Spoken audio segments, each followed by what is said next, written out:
O couro velho. O que a pequena cidade de Arari tinha de pacata durante o dia, nunca se confirmava durante as noites mais escuras. Era a década de 50, onde tudo por aqui ainda respirava ares de pioneirismo, e mesmo com a presença forte de um pároco residente, não inibia as investidas sobrenaturais do lugar, o qual sempre, a partir das 10 horas da noite, obedecia a um toque de recolher que indicava que o motor que gerava a luz da cidade seria desligado.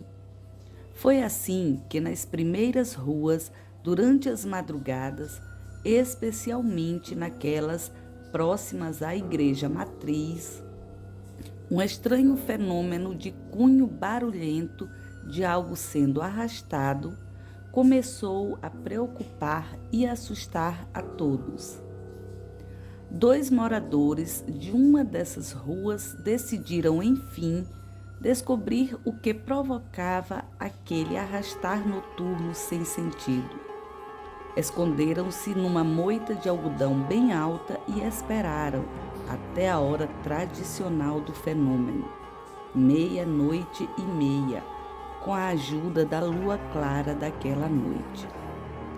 Primeiro, um vento congelante foi abrindo caminho, vindo da direção do igarapé para a rua que nascia à sua frente. Depois, um gemido abafado de alguém que vinha em disparada. Os 2 moradores ergueram-se, mas nada puderam ver. O que eles não sabiam é que não deviam ter se levantado ainda. Sem terem tempo de reagir, foram agarrados pelas bocas e arrastados rua adentro. Enquanto eram arrastados, puderam ver, horrorizados, o que os levava, as mãos não de um ser humano normal, pois faltavam alguns dedos e estava totalmente em putrefação, assim como todo o resto do corpo, que apesar de estar se decompondo, pertencia a alguém de um porte físico avantajado.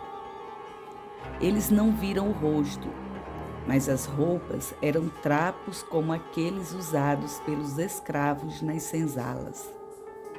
E assim foram arrastados durante toda a noite, até seus corpos não resistirem mais.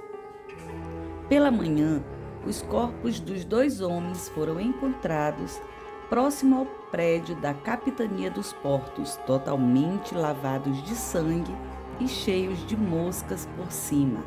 Uma visão terrível. A causa da morte foi atribuída ao ataque frenético de um animal, possivelmente uma onça, a 2 bêbados na noite. A família das vítimas, apavorada com a tragédia, deixaram a cidade logo após o funeral ocorrido no mesmo dia em que os corpos foram encontrados. Depois do acontecido, os barulhos da noite cessaram por 2 semanas, até retornarem novamente e mais alto ainda. O novo pároco resolveu então assumir a frente da investigação, pois ele mesmo era um dos incomodados pelo barulho, que em conversa com o arcebispo na capital sobre o assunto, fora advertido por este a ignorar o fato. O que saberemos não aconteceu.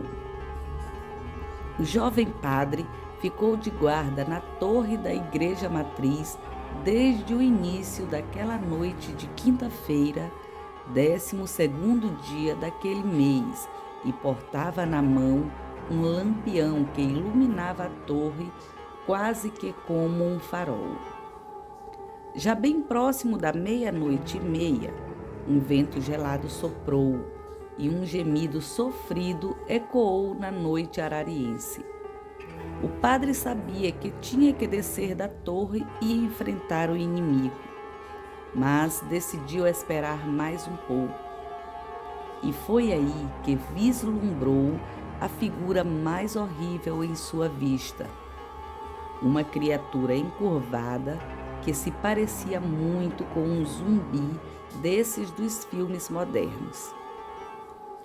Tinha cabelos desgrenhados, a pele pálida como um peixe morto, os lábios roxos e os olhos mais negros que a noite mais escura, trazendo nas mãos um couro velho de pele humana todo enrolado. A criatura estava parada e gemendo em frente à igreja sob o brilho da lua, olhando fixamente para onde se escondia o padre. O sacerdote então resolveu descer e olhar aquilo de perto, retirando a capa negra, exibindo por baixo uma batina totalmente branca e sobre o peito uma cruz de São Bento em prata pura. Um presente do arcebispo em sua ordenação presbiteral.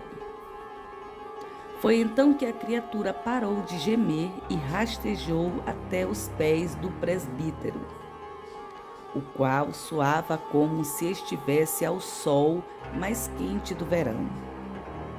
Ele se abaixou para ficar à altura da criatura e, pela primeira vez, depois de alguns séculos, aquilo sussurrou aos ouvidos do padre sobre o que lhe acontecera.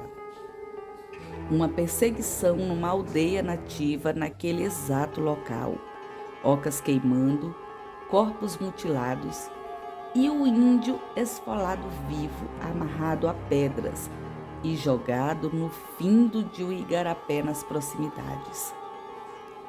Aqueles que fizeram isso deixaram filhos no lugar, mas nunca contaram como haviam encontrado um lugar já preparado para viverem com suas famílias.